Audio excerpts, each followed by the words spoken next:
अशोक जी के का जो पात्र है, मुझे जो थोड़ा सा पता चला, आप इस फिल्म के अंदर जो किरदार निभा रहे हैं वो रामचंद्र महाराज जी परमहंस जी से प्रेरित है। वो किरदार जो है, जिनकी भूमिका हम सब जी जानते हैं राम मंदिर के जी। आंदोलन में। तो आपका क्या कैसा अनुभव इस फिल्म को रहा? आप जितना शेयर कर पाए हमारे से फिल्म के बारे में, समर जी।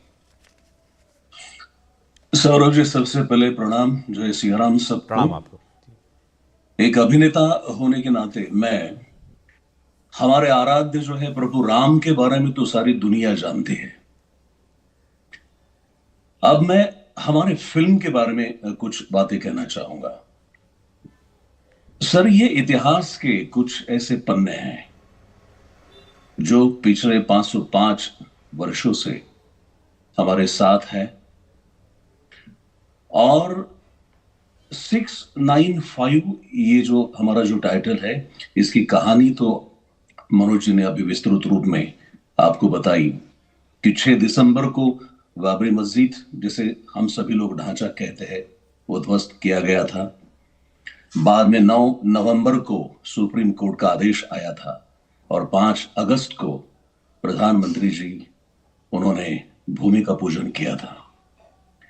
अब सर, प्रभु राम के बारे में तो सभी लोग जानते हैं, लेकिन कहानी यह है, इस भूमि में पैदा हुआ हर एक इंसान जो खुद को, अपने आप को हिंदू भारतीय, जैसे हम लोग कहते हैं, हिंदू समाज से जुड़ा हुआ हर वो शख्स, आज के इतिहास में, मतलब आज की स्थिति में अगर हम देखेंगे तो किसी शहर के चौराहे में कोई एक स्टैचू खड़ा किया जा सकता है, कहीं पे कुछ दूसरे मंदिर खड़े हो सकते हैं।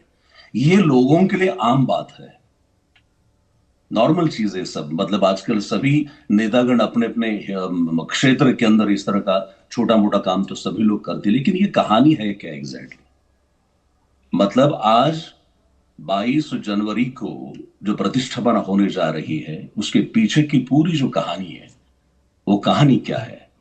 तो ये हमारे सनातन हिंदू धर्म की जो पहले से लेके आई हुई आज तक की जो परंपरा है, शांति, सद्भाव, सहनशीलता के मार्ग पर 505 वर्षों से हम सभी लोग उस आस्था को अपने मन में दबा के बैठे थे। लेकिन 505 वर्षों में सौरभ जी, ये 505 वर्षों के अंदर 505 बार 6 दिसंबर आके चली गई, 9 नवंबर आके चली गई, 5 अगस्त भी आकर चली गई, लेकिन मंदिर जो है वो आज निर्माण होने जा रहा है। प्रतिष्ठापना जो है वो 22 जनवरी को होने वाली है जी।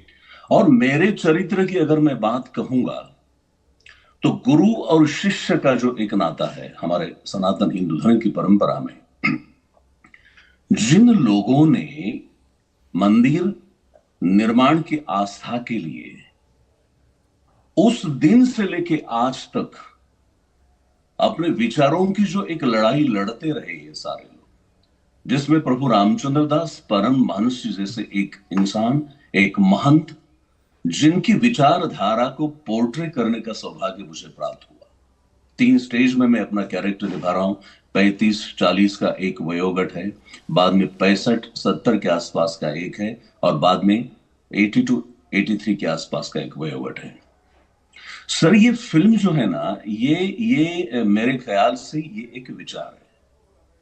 ये कोई किसी प्रोपेगेंडा फिल्म या फिर इसके ऊपर कोई कंट्रोवर्सी करे या फिर ऐसा ऐसा कुछ नहीं है सर। जी। एक अशोक समर्थ एक अभिनेता होने के नाते, बचपन से लेके आज तक देखिए सर, हम और आप, हम सब के हिस्से में देखिए ना क्या हो रहा है कि हम लोग बचपन में जब हमारी हिस्ट्री पढ़ते हैं तो उस हिस्ट्री में कुछ संदर्भ हम तब ने पढ़े हैं, लेकिन युवावस्था के बाद, आज की उम्र के इस पड़ाव तक पहुंचने के बाद हमें पता चलता है जिस इतिहास के अंदर जो संदर्भ मैंने तभी पढ़े थे, वो सारे संदर्भ आज के इतिहास के पन्नों से गायब होते जा रहे हैं।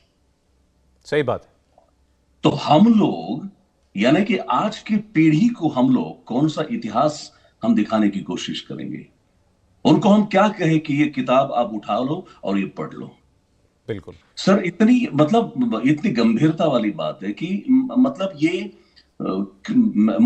मुझे ऐसा सवाल मेरे मन में आया कि क्यों 505 वर्ष क्यों लगे? क्यों ऐसा हुआ? ये तो आपने ऐसा सवाल पूछ लिया, वाकई में अगर बिल्कुल जड़ में जाएं हर किसी के मन में, हृदय में, तो हर कोई यही सोचेगा कि अरे भाई, हिंदुस्तान में राम जी का मंदिर, और 500 साल हो गए, आप लोग 500 साल से लड़ाई लड़ रहे हैं कि हिंदुस्तान में आपको भारत में राम जी का मंदिर बनाना है। और उस सवाल का जवाब मिलेगा इस फिल्म के अंदर, मैं पूरी उम्मीद करता हूं।